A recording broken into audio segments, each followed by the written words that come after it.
Agora, vamos fazer uma pequena passagem pelo histórico das nossas constituições. A nossa primeira Constituição veio logo após a independência. O Brasil é independente desde 7 de setembro de 1822 e a nossa primeira Constituição, Constituição do Império, veio em 1824. A princípio, foi formada uma Assembleia Constituinte para fazer essa Constituição, mas Dom Pedro I, ali, né, no final ali do segundo tempo, resolveu pegar e alterar dissolver aquela Assembleia Constituinte e ele próprio outorgar uma Constituição. Então, a Constituição outorgada é uma Constituição que é imposta unilateralmente por aquele que está no exercício do poder. Então, primeira Constituição nossa, a nossa história já nasce com uma Constituição imposta. Ao invés de 3 poderes, executivo, legislativo e judiciário, ele resolveu botar um quarto poder, o poder moderador, que era exercido por ele. Então, além dele exercer o poder executivo, ele exercia o poder moderador, que moderava o legislativo e o judiciário, que dava para ele, basicamente, né, praticamente um poder absoluto. Então, primeira Constituição, Constituição do Império, 1824. Com a proclamação da República em 15 de novembro de 1889, o Brasil rompe com essa ideia do Império, de monarquia, e é eleita uma Assembleia Constituinte para fazer uma nova Constituição republicana, já o Brasil sendo uma república federativa. E aí vem a Constituição de 1891, como a primeira Constituição republicana do Brasil, cujo nome foi, né, Constituição da República dos Estados Unidos do Brasil. Depois, em 1934, logo após aquela Revolução Constitucionalista de 32, né, São Paulo, querendo ali uma nova Constituição, Vargas, em 1934, acaba aceitando, elaborada por uma Assembleia Constituinte, uma nova Constituição. Então, a Constituição de 34 foi feita democraticamente por uma Assembleia Constituinte, trazendo novos valores, trazendo principalmente valores sociais. Foi a primeira Constituição a incorporar direitos sociais, trazer direitos dos trabalhadores. Foi a Constituição de 34, que durou apenas 3 anos, porque em 1937 Vargas dá um golpe de Estado, instaurando o período chamado Estado Novo, que dura, né, essa Constituição de 37 dura até a nova Constituição, que vem em 1946. Então houve uma eleição para a Assembleia Constituinte e a Constituição de 46 nasceu como uma Constituição popular, democrática, promulgada. Então a gente observa que a nossa história, ela passa por vários momentos de crise. A primeira Constituição já é uma Constituição outorgada, imposta. Aí tudo bem, a segunda é uma Constituição dita promulgada, que é uma Constituição popular, democrática. Depois em 34 também, mas logo em 37 uma Constituição outorgada de novo, imposta. Em 46 retomamos a democracia, o poder do povo, representantes fazendo a Constituição promulgada. Mais uma junta militar, em 67, outorga uma nova Constituição. Essa ditadura se agrava mais ainda em 69, quando por meio da emenda número 1 à Constituição de 67, ela é toda reescrita, totalmente alterada.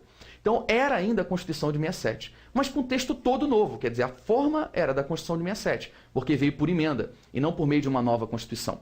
Entretanto, mudou-se tudo, por isso grande parte da doutrina entende que seria uma nova Constituição em 69. E o texto realmente era de uma nova, era tudo novo. E após o fim da ditadura, movimento direta já, processo lento e gradual de redemocratização, foi eleita uma Assembleia Constituinte em 1985, na verdade em 1986, que ficou reunida em 87 e 88 e promulgou a nossa atual Constituição. Então a Constituição de 1988 foi promulgada, nasceu com a participação popular na sua elaboração. E foi um documento que realmente teve participação popular.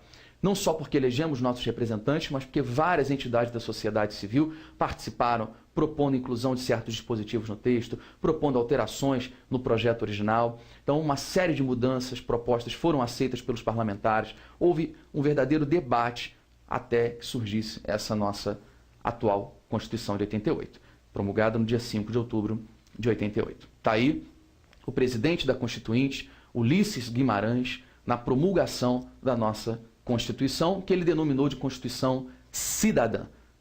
Olha a animação, né, do Ulisses Guimarães lá comemorando a promulgação da nossa atual Constituição de 88.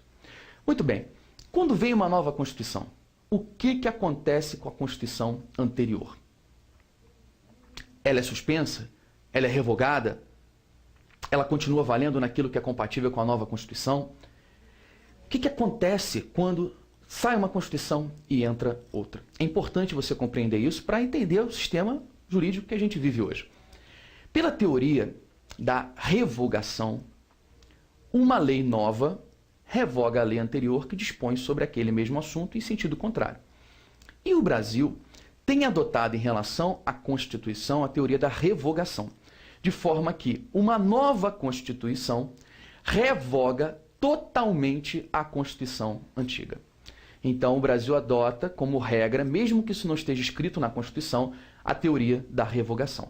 Veio a Constituição de 88, a de 67, 69, morreu. Totalmente revogada.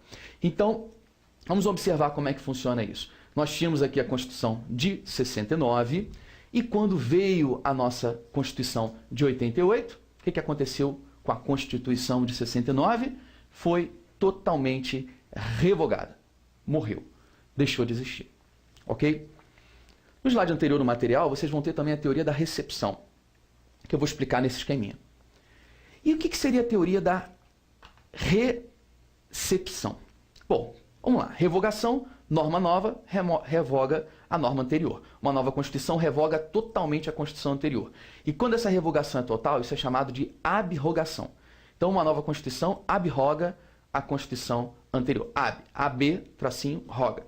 Abroga a Constituição anterior porque revoga totalmente. E como regra, uma lei nova revoga a lei anterior, ou total ou parcialmente. É como é adotado também em relação às normas infraconstitucionais. Agora, quando vem a nossa Constituição, o que a gente tem que entender é o seguinte: existiam milhares de leis, milhares de normas feitas sob a égide da Constituição de 69, de 67, de 46, de 37, 34 e tal. Essas normas infraconstitucionais, elas também são revogadas pela nova Constituição? Deixam de existir? Somem do ordenamento jurídico? Claro que não. Senão seria uma loucura. Já pensou? Vem a nova Constituição e todas as leis acabaram. Teria que fazer tudo de novo. Código Penal, Código Civil, Código de Processo Penal, Código de Processo Civil. Isso ia gerar uma lacuna jurídica tão grande que o Estado entraria num colapso, num caos. Seria inviável isso. Então, como que se faz quando vem uma nova Constituição? Nesse caso, o Brasil adota a teoria da recepção. E o que diz a teoria da recepção? As normas infraconstitucionais vigentes anteriormente à entrada em vigor da nova Constituição podem ser recepcionadas no novo ordenamento jurídico se forem materialmente compatíveis com a nova Constituição. Ora, como assim se forem materialmente compatíveis? Como assim se houver compatibilidade material com a nova Constituição vai haver a recepção? Toda norma tem forma e conteúdo. O conteúdo da norma, aquilo que ela declara, a chamada declaração prescritiva da norma, é a chamada matéria. É a parte material da norma. E a parte formal é o tipo de lei que é, se é lei ordinária, lei complementar, lei delegada, tipo de lei. A parte formal abrange a competência para fazer a lei, se é uma lei federal, estadual, distrital, municipal. Abrange o procedimento de elaboração, quem elaborou, quem apresentou o projeto. Então, o que acontece? Quando vem uma nova Constituição, ela não vai se preocupar se essa norma anterior a ela foi feita através de um procedimento que está de acordo com a nova Constituição. Não importa a forma dela. Não importa se ela era uma lei complementar e a nova Constituição exige apenas lei ordinária para tratar daquele assunto. Não importa se ela era uma resolução e a nova Constituição exige uma lei ordinária. Não importa se essa norma foi aprovada pelo Congresso Nacional por maioria simples e agora a Constituição nova exige maioria absoluta. Não importa se quem tinha que apresentar o projeto de lei antes era um deputado e agora é o presidente da República. Não importa a forma da norma, o que importa é o conteúdo. Então, todas aquelas normas cujo conteúdo esteja de acordo com a nova Constituição serão recepcionadas. Essa recepção não é expressa. A nova Constituição não diz, ficam recepcionadas as leis, tal. Não, é uma recepção tácita. Ou seja, vai depender de uma interpretação para ver se foi ou não recepcionada. Isso, é claro, vai gerar controvérsias, que em geral são dirimidas pelo Judiciário, em especial pelo Supremo Tribunal Federal. Ele vai dizer, tal norma foi ou não foi recepcionada, né? É uma situação que vai gerar uma certa insegurança, sim, mas muito melhor do que se não tivesse norma nenhuma. Ok? Recepção. Ah, Rodrigo, mas e se não tiver compatibilidade material? Se, por exemplo, essa norma diz que pode ter pena de morte em tempo de paz no Brasil, mas a nova Constituição diz, não pode ter pena de morte em tempo de paz. O que vai acontecer com essa norma se no conteúdo ela contrasta com a Constituição? Nesse caso, ela não será recepcionada. Tá, e aí? Ela não é recepcionada. Não sendo recepcionada, ela vai ser revogada. Se não houver compatibilidade material, não recepção. Consequentemente, revogação, e isso significa a morte da norma. A norma é excluída do ordenamento jurídico, deixa de existir, porque ela foi revogada, não foi recepcionada pela nova Constituição. Agora, as que tiverem compatibilidade material vão ser recepcionadas e vão ganhar um status novo. Por exemplo, se a norma era uma resolução e agora a nova Constituição diz que para tratar daquele assunto tem que ser uma lei ordinária, ela vai ser recepcionada, ela continua sendo uma resolução, mas vai ter a mesma força de uma lei ordinária, só vai poder ser alterada ou revogada por uma lei ordinária. Como regra, vai ser assim. Um exemplo muito claro, o Código Tributário Nacional. O Código Tributário Nacional era uma lei ordinária, uma lei comum. E a nova Constituição diz que normas gerais sobre direito tributário devem ser tratadas por lei complementar. O que acontece? Tudo aquilo que estava no Código Tributário Nacional, que era materialmente compatível com a nova Constituição, foi recepcionado com o status de lei complementar. Então, hoje, o Código Tributário Nacional, ele é uma lei ordinária ainda, mas com força, com status de lei complementar, só pode ser alterado por lei complementar. Não pode ser alterado por uma lei ordinária, por uma resolução, não, só por meio de lei complementar. Então, ele ganha o status da nova norma exigida. Ok? Uma situação interessante, mas aí já um pouco mais profunda, é quando uma lei, na vigência da Constituição anterior, era, por exemplo, uma lei federal, e a nova Constituição passa essa competência para os estados ou para os municípios. O que acontece? Ela era federal e agora ela ganharia o status de uma lei estadual ou municipal. Então é como se a lei federal passasse a ter o status de lei estadual, ou se a competência passasse para o município de lei municipal, até que venha uma lei própria do estado, do município e revogue aquela. Vamos pegar um exemplo do estado. Vamos pegar uma competência, por exemplo, que antes era da União e agora passou a ser do estado com a nova Constituição. O que aconteceria? Aquela lei federal, ela passaria a ser praticamente 27 leis, dos 26 estados mais do DF. E até que cada estado faça uma nova lei, até que o DF faça uma nova lei, aquela lei que era uma lei federal, que agora tem status estadual, vai ficar valendo ali. É uma situação, né, até interessante. Já a doutrina diz que o contrário não poderia acontecer. Se a matéria era de lei municipal ou de lei estadual e passa para a lei federal, como é que as leis de todos os municípios ou de todos os estados vão passar a ter status de lei federal? Ah, isso seria impossível. Elas continuariam com status de lei municipal ou estadual, se fosse o caso, até que venha a lei federal tratando daquele assunto de vez. Então, teoria da revogação. Uma nova Constituição revoga a anterior, totalmente. Mas as normas que estavam abaixo dela vão poder ser recepcionadas? Vão, se tiver compatibilidade material com a nova Constituição. Tem uma observação.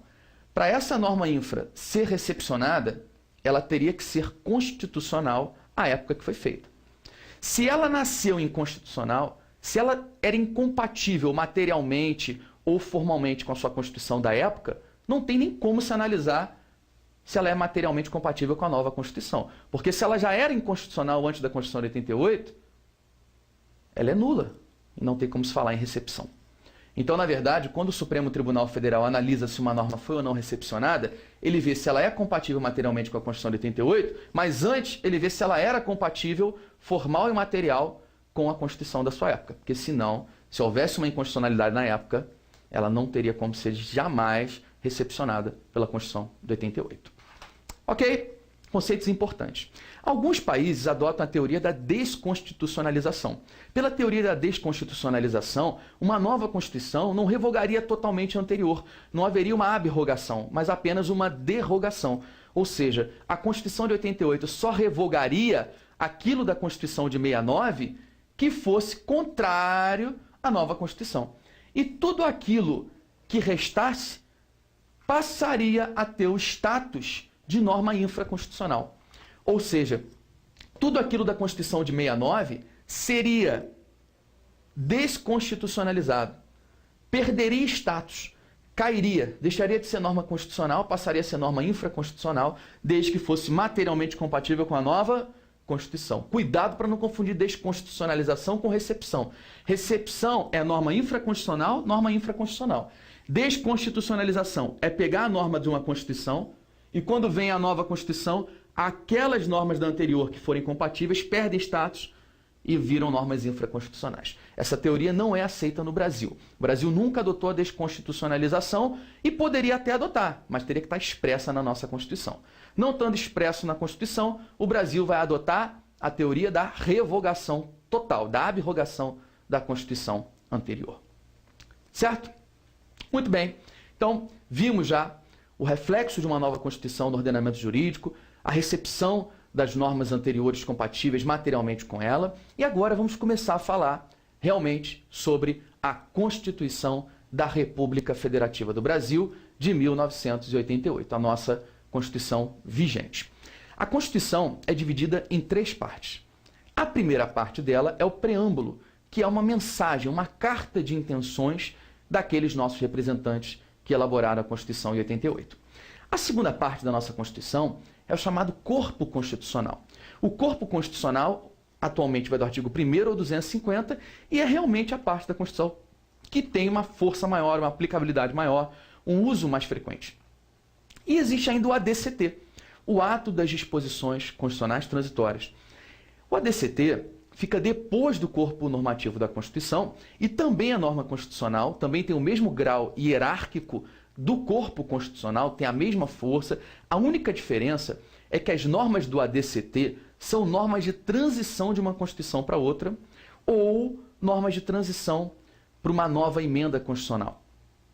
Essas normas de transição, depois de cumpridas, perdem os seus efeitos. Então são normas que se exaurem, se esgotam com o tempo.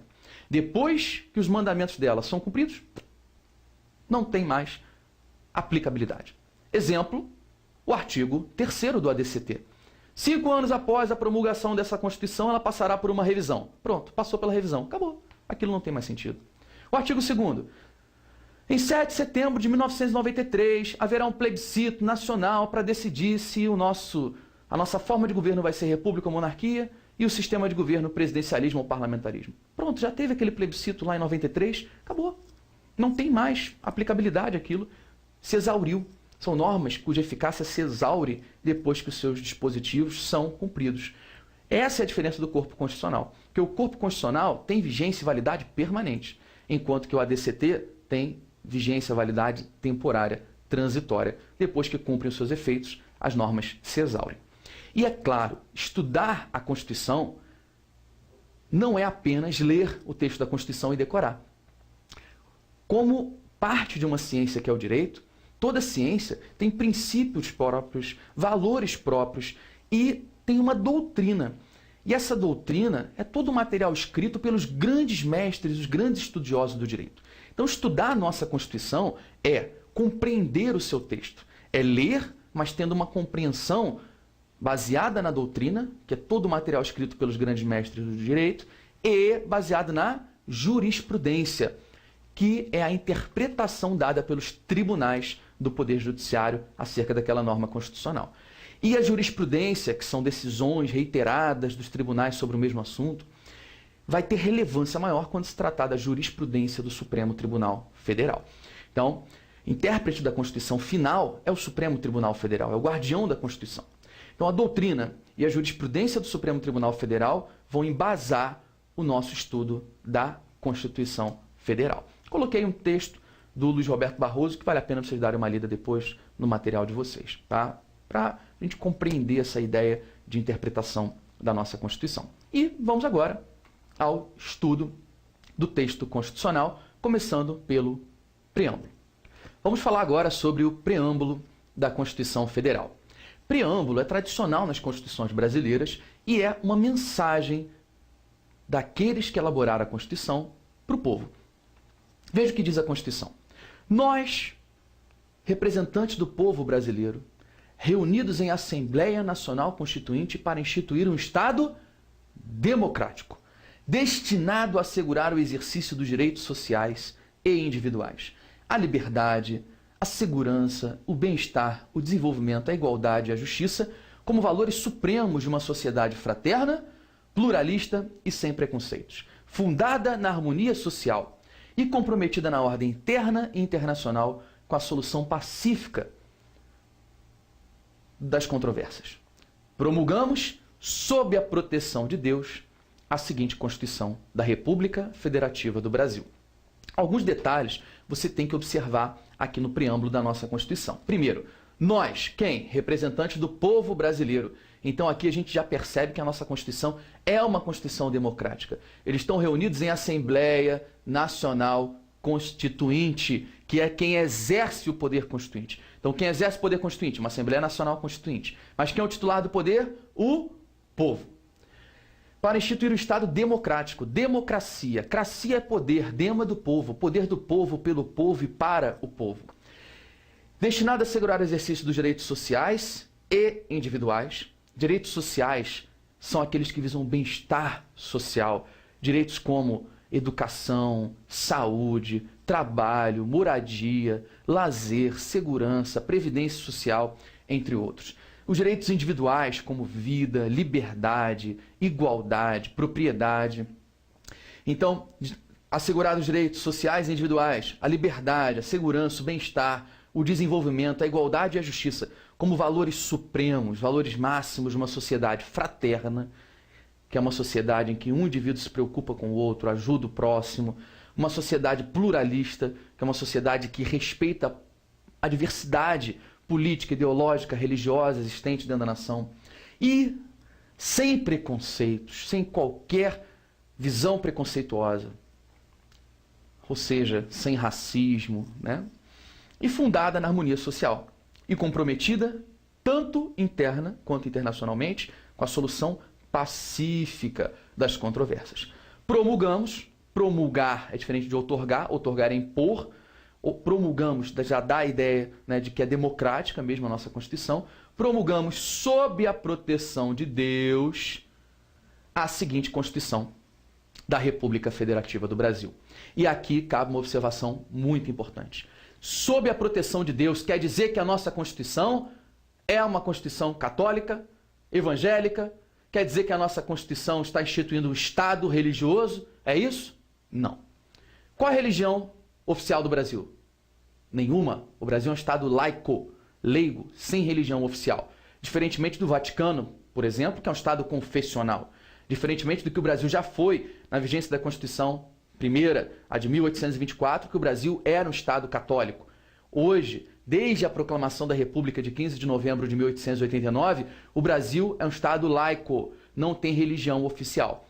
Esse sob a proteção de Deus quer dizer que todo mundo tem que acreditar em Deus? Não. Quer dizer que o Brasil é católico, evangélico? Não. Quer dizer o quê? Que os nossos representantes, em sua maioria, acreditavam em Deus e quiseram invocar a proteção de Deus na criação da nossa Constituição. Só isso? Só isso. Cada Estado vai ter que fazer a sua Constituição, certo? E essa Constituição estadual tem que estar de acordo com a Constituição Federal. Minha pergunta é, no preâmbulo da Constituição do Estado, pode ter algum dispositivo que contrarie o preâmbulo da Constituição Federal? Sim. Por quê? Porque o preâmbulo é apenas uma mensagem. Não tem força normativa. Não é uma norma jurídica imperativa, cogente. Não é uma norma jurídica em verdade. É apenas uma mensagem dos nossos representantes para a gente. Não tem a característica que a Constituição tem, de impor aqueles preceitos previstos no seu texto.